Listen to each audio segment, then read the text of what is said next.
Darling, మన అంతరాత్మ మురిగే కుక్క లాంటిది.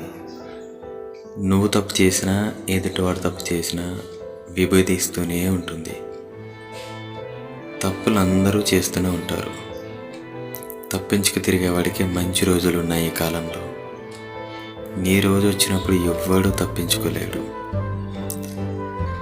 బ్రతికితే భీష్ముడిలా బ్రతకాలి, చేస్తే అభిమన్యులా చావాలి.